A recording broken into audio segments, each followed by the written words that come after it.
Hello everyone. Imagine you are standing in the middle of a desert. It's hot, it's dry, and there is sand everywhere. Now, sand is annoying when it gets in your shoes, right? But if you are a soldier, sand is much more than just an annoyance. It is a killer. If sand gets inside a complicated machine, like a rifle, it acts like sandpaper. It grinds the metal down. Or worse, it acts like glue. It jams the moving parts so they can't slide back and forth. In the late 1960s, this was exactly the problem the Israeli army faced. They had a rifle called the FAL. It was a beautiful, elegant weapon from Europe, but it was like a fancy race car. It was great on a clean track, but if you took it into the mud and sand, it would break down. On the other side of the battlefield, their opponents were using the famous AK-47. The AK-47 was not elegant. It was loose, it rattled, and it was built like a tractor. But guess what? You could bury it in sand, kick it, and it would still fire.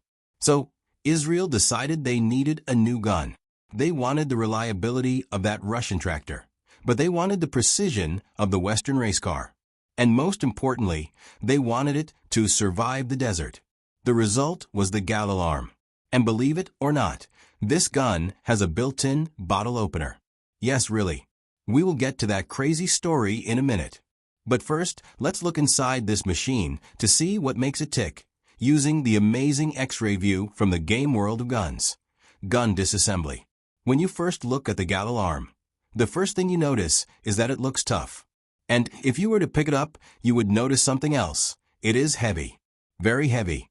Most modern guns are made of lightweight aluminum or even plastic. But the Galil?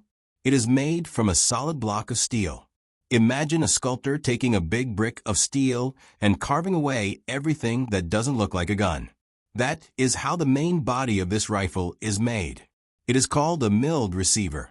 Why did they do that? Because it makes the gun almost indestructible. You could probably drive a truck over it, and it would be fine. But this came at a cost. Soldiers hated carrying it because it weighed over 9 pounds. That's like carrying a heavy bag of concrete around your neck all day. But when the shooting started, they loved it, because that weight made the gun very steady. It didn't shake around when it fired. Now, I want you to imagine how a gun actually works. It's actually very simple. It's a heat engine, just like a car engine. When you pull the trigger, a small explosion happens inside the bullet. This explosion creates a lot of hot gas. This gas wants to expand, like steam in a kettle. It pushes the bullet out of the barrel very fast. In the Galil, they drill a tiny hole in the barrel. As the bullet flies past that hole, some of that high-pressure gas escapes through it. It rushes into a tube on top of the gun. Inside that tube, there's a long, heavy metal rod called a piston. In World of Guns, you can see this clearly in X-ray mode. The red gas hits the head of the piston and kicks it backward. Now, here's the secret to why this gun is so reliable. This piston is huge. It is a long stroke piston. Think of it like a heavy freight train. Once a heavy train starts moving, a little pile of snow or a few rocks on the track won't stop it. It just smashes through them. The Galil's moving parts are heavy like that train. When the gas kicks them back, they move with so much force that any sand, dirt, or gunk inside the gun just gets crushed or pushed out of the way. It doesn't care if it's dirty. It just keeps chugging along. So it shoots well. But the Galil ARM is special because of the extra gadgets they added. It's like the designer looked at a Swiss Army knife and said, I want my gun to do that too. Feature 1. The bipod first. Look at the front. There are 2 metal legs folded up under the barrel. This is a bipod. You can fold them down to rest the gun on the ground. This turns the rifle into a mini machine gun. A soldier can lie on the ground, rest the gun on these legs, and fire accurately for a long time without getting tired. Feature 2. The wire cutter now. This is where it gets really clever. Do you see where the legs of the bipod attach to the gun? There is a strange little notch there. In war, soldiers often have to cross barbed wire fences. Usually, you need to carry a heavy pair of pliers to cut the wire. But on the Galil, you don't need pliers. You take the barbed wire, slip it into that notch on the bipod, and then you squeeze the the bipod legs together. Snap. It cuts the wire. The gun itself is the tool. It's a brilliant piece of engineering that saves soldiers from carrying extra weight. Feature 3. The bottle opener, and now for the most famous feature. The bottle opener. This sounds like a joke, but it is 100% real. Back in the 1970s, Israeli soldiers were mostly reservists, regular people called up for duty. When they were out in the hot desert, they would get thirsty.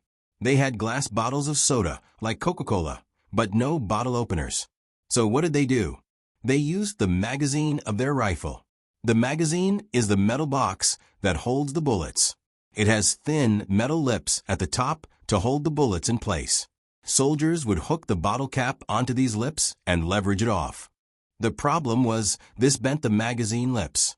Then, when they tried to put the magazine into the gun to shoot, it wouldn't work. The gun would jam. This was a disaster. The commanders yelled at the soldiers, "Stop opening bottles with your magazines." But soldiers are soldiers. If they are thirsty, they will find a way. So, the designer, a man named IMI Galil, decided to stop fighting human nature. He said, "Fine. If they need to open bottles, I will give them a bottle opener." He designed a hook on the front of the handguard, right near where the bipod legs fold up. It is perfectly shaped to pop off a bottle cap. It was a genius move. By adding a bottle opener, he saved the magazines and probably saved lives because the guns actually worked when they were needed. There is one more feature that was ahead of its time. Fighting doesn't just happen during the day. It happens at night, too. In the old days, aiming a gun at night was impossible. You couldn't see the metal sights. But the Galil has night sights. If you look closely at the sights in World of Guns, you can see they fold. You can flip them up, and there are little glass vials embedded in them. These vials contain a radioactive gas called tritium. Don't worry, it's safe. But it glows in the dark. So, at night, the soldier flips these up and sees 3 glowing green dots. Line up the dots, and you hit your target. No batteries required. It works for years. The Galil ARM was a masterpiece of problem solving. It took the unbreakability of the Russian AK-47 and added the cleverness of Israeli engineering. It was a machine gun, a sniper rifle, a wire cutter, and a party tool all in one.